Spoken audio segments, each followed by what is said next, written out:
तो purchase return, sales return और एक ही सवाल में नगद और चेक से पेमेंट देना और पेमेंट पाना, इस तरह का सवाल ये है। यही आज हल करने वाले हैं। टोटल 11 सवाल हैं, जिसमें परचेस रिटर्न, सेल्स रिटर्न के भी सवाल हैं और कैश पेमेंट करने का और रिसीव करने का भी इसमें सवाल है। तो सबसे पहले हमने कंपनी बना ली है जिसका नाम है गगन ट्रेडर्स। और पहला जो सवाल है इसमें क्या बोल रहे हैं कि 1 लाख रुपए नगद, 30,000 का फर्नीचर, 25,000 के कंप्यूटर और 50,000 के माल से व्यापार को शुरू किया। तो नगद का लेज़र पहले से रहता है, इसीलिए मैं क्रिएट में जाकर लेज़र में जाके फर्नीचर का पहले बना रहा हूँ। फिक्स्ड एसेट के अंदर और कंप्यूटर, ये भी फिक्स्ड एसेट बना रहे हैं, लेज़र। और क्योंकि व्यापार को प्रारंभ करना है तो कैपिटल अकाउंट की ज़रूरत पड़ेगी, तो कैपिटल अकाउंट मैंने बना लिया और ये बनेगा कैपिटल अकाउंट नाम के ग्रुप के अंदर। उसके बाद खरीदा और पेमेंट नगद भी किया है और चेक से भी किया है। तो यहां पर आप लिखो परचेस अकाउंट,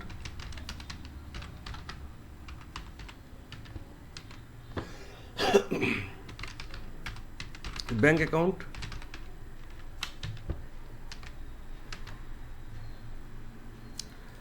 और माल को वापस भी तो करना है, तो परचेस रिटर्न का भी बना लो।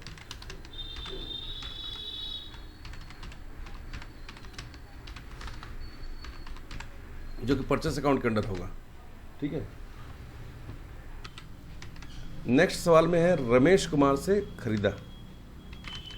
रमेश कुमार से खरीदा हमने, तो रमेश कुमार को बनाएंगे सन्ड्री क्रेडिटर। ठीक है। रमेश कुमार को वापस किया, परचेस रिटर्न बना चुका हूं। सुरेश ट्रेडर्स से खरीदा, तो यहां पर फिर से मैं बनाऊंगा सुरेश ट्रेडर्स का अकाउंट और ये होंगे सन्ड्री क्रेडिटर, क्योंकि हमने उससे खरीदा है। ठीक है। अब चेक से भुगतान किया है, तो इसको हमको बैंक अकाउंट हम बना चुके हैं। माया पोल्स को बेचा है माल, तो माया पोल्स को हम बना रहे हैं सन्ड्री डेटर्स। ठीक है। और यहां पर इसको वापस माया पोल्स ने वापस किया है, तो सेल्स रिटर्न का भी एक बनाना पड़ेगा और सेल्स का भी एक बनाना पड़ेगा। तो सेल्स अकाउंट बनाएंगे सेल्स अकाउंट के अंदर और सेल्स रिटर्न अकाउंट भी बनाएंगे सेल्स अकाउंट के अंदर। ठीक है। कबीर को माल बेचा, कबीर सेल्स को, तो कबीर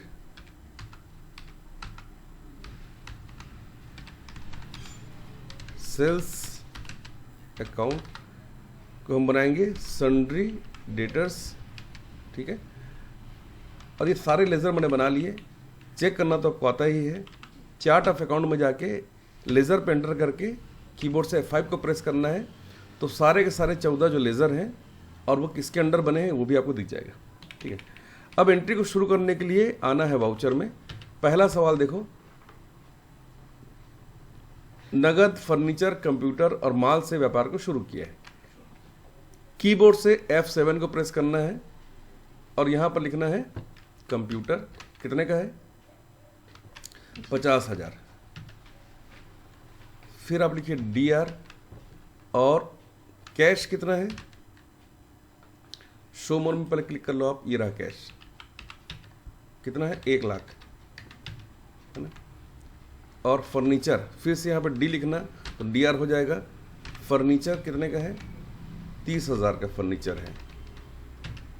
फिर से DR लिखो। और कंप्यूटर कितने का है, 25,000 का, तो कंप्यूटर लिखो यहाँ पर 25,000। ठीक है।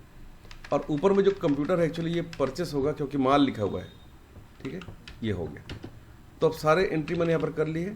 CR में क्या आएगा, कैपिटल अकाउंट 2,05,000, ये एंट्री मैंने कंप्लीट कर ली। ठीक है। नरेशन लिखना नहीं भूलेंगे आप। बीइंग बिजनेस स्टार्टेड, जरूरी है ताकि ट्रांजेक्शन याद रहे। हर बार F2 दबाकर डेट को चेंज करना है। अगला सवाल है 30,000 का माल खरीदा जिसमें 15,000 रुपये नगद और 15,000 रुपये का चेक दिया है, चेक नंबर लिखा हुआ है। तो 30,000 का माल खरीदा, F9 को प्रेस करना आप और कंट्रोल H को प्रेस करके एज वाउचर लेना है। अब यहाँ पर आपको लेना है क्या, कैश कितना 15,000, फिर परचेस कितना 30,000, फिर यहाँ लेना है बैंक। तो बैंक तो देखो यहाँ पे आ नहीं रहे जबकि मैंने बनाया है। तो आप एक काम करो, 15,000 का पहले आप एक बार माल खरीद लो कैश में, उसके बाद सेम डेट में आप बैंक से भी 15,000 का माल खरीद लो। ठीक है, क्या करना, बैंक लिखना आप यहाँ पे और यहाँ पर 15,000 का माल आप बैंक से खरीद लेना। और इंस्टॉलमेंट नंबर मतलब आपका जो चेक नंबर वो सब यहाँ लिख देना आप। और ये परचेस की एंट्री आप इस तरीके से कर सकते हो, नरेशन लिखना और उसको एक्सेप्ट कर लेना। तो 30,000 का माल हमने नगद भी खरीद लिया और बैंक से भी खरीद लिया। अब 5,000 का माल वापस करना है कैश में। वापस करने के लिए Alt F5 को प्रेस करो तो क्या आ गया आपका, डेबिट नोट। परचेस किया है तो आप परचेस रिटर्न के लिए डेबिट नोट का यूज़ करेंगे। ठीक है, अब यहाँ पर कैसे करेंगे आप रिटर्न, तो कैश में रिटर्न करेंगे। तो कैश लिखा मैंने यहाँ पर 5,000 रुपये डेबिट और यहाँ लिखेंगे परचेस रिटर्न। ऐसे तो परचेस अकाउंट या हमेशा ही डेबिट होता है, पर यहाँ पर हमने क्या किया है, क्रेडिट किया है, एंट्री उल्टा हो रहा है। ठीक है, नरेशन लिखेंगे इसका, उसको सेव कर लेंगे। नेक्स्ट क्वेश्चन है 50,000 का माल खरीदा रमेश कुमार से। F9 को प्रेस करेंगे, कीबोर्ड से कंट्रोल H को प्रेस करेंगे, एज वाउचर में जाके क्या लिखेंगे यहाँ पर, CR में रमेश कुमार। कितने का है माल, 50,000 का है। और यहाँ पर लिखेंगे क्या, परचेस अकाउंट। ठीक है, नरेशन लिखेंगे प्रॉपर्ली और आगे बढ़ेंगे। नेक्स्ट एंट्री है 25,000 का माल रमेश कुमार को वापस किया। रमेश कुमार को वापस करना है तो Alt F5 को प्रेस करना आप, यहाँ पर लिखना आप रमेश कुमार 25,000 डेबिट और यहाँ पर लिखना है आपको क्रेडिट में क्या, परचेस रिटर्न अकाउंट। ये लीजिए, ये हो गया। नेक्स्ट एंट्री है 50,000 का माल सुरेश ट्रेडर्स से खरीदा। तो चलिए पहले खरीद लेते हैं माल। F9 को प्रेस करेंगे, कंट्रोल H को प्रेस करेंगे, एज वाउचर सेलेक्ट करेंगे और यहाँ लिखेंगे सुरेश कुमार या सुरेश ट्रेडर्स। और यहाँ पर लिखना है 50,000 का माल हमने खरीदना है। ये 50,000 का माल हमने यहाँ पे सुरेश ट्रेडर्स से परचेस कर लिया। ठीक है, अब क्या करना है, 10,000 रुपये का नगद और 10,000 रुपये का चेक से भुगतान करना है। ठीक है, तो क्या करना है, इसको पेमेंट F5 को प्रेस करना तो पेमेंट का वाउचर आ जाएगा आपके सामने। यहाँ पर आपको लेना है क्या, सुरेश ट्रेडर्स अकाउंट। तो यहाँ पर 50,000 रुपये हमको पेमेंट करना है, पर हम कर रहे हैं कितना, 40,000 पेमेंट कर रहे हैं इसको। ठीक है, तो सबसे पहले कैश लिखो यहाँ पर कितना, 20,000। फिर से DR आएगा तो बैंक लिखो यहाँ पर आप 20,000। अब बैंक का जो चेक नंबर है वो चेक नंबर आप यहाँ लिखना इस तरीके से।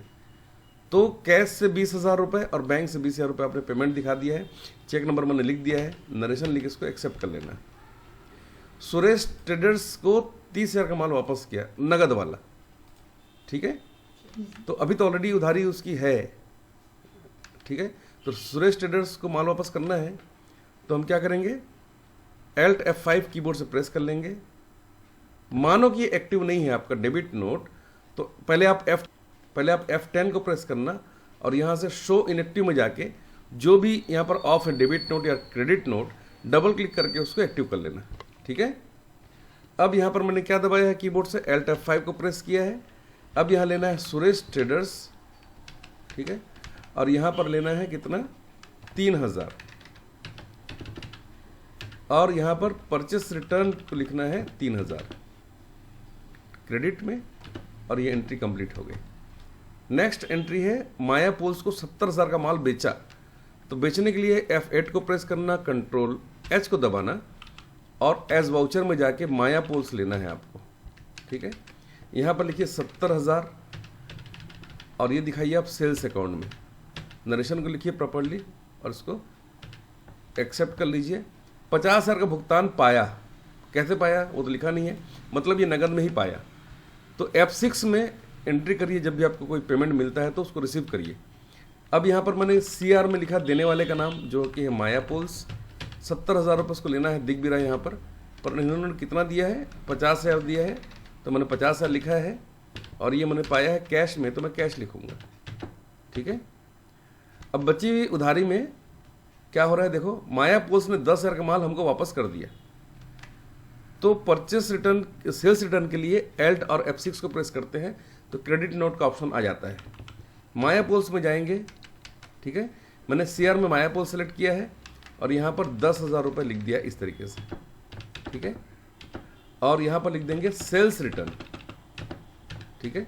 सेल्स अकाउंट तो हमने हमेशा देखा होगा डेबिट होता है, क्रेडिट होता है, पर यहाँ पर डेबिट हो रहा है। ठीक है। ये एंट्री कंप्लीट हो गई। 10 नंबर का सवाल है, कबीर सेल्स को 40,000 का माल बेचा, तो F8 को प्रेस करके कंट्रोल H को प्रेस करना है, एज वाउचर में जाना है और कबीर सेल्स को 40,000 का माल बेचना है। ठीक है, इस तरीके से। और कबीर सेल्स ने पूरा ही माल वापस कर दिया, तो उसके लिए एल्ट और F6 को एक साथ प्रेस करेंगे और यहाँ लिखेंगे हम कबीर सेल्स। तो यहाँ आप देखेंगे 40,000 रुपये यहाँ पर दिखाई दे रहा है DR में, तो 40,000 आपको यहाँ लिखना है और एंटर करना है। तो ये जो 40,000 रुपये दिखा रहा था वो ज़ीरो हो जाएगा, क्योंकि पूरा माल वापस कर दिया और हमने उसको कैश में ही रिटर्न करना है। तो हम लिख देंगे यहाँ पर क्या, सेल्स रिटर्न अकाउंट, इस तरीके से। और ये उसका माल हमने रिसीव कर लिया, मतलब वापस कर लिया। इस तरीके से सारे सवालों को बना लेना है।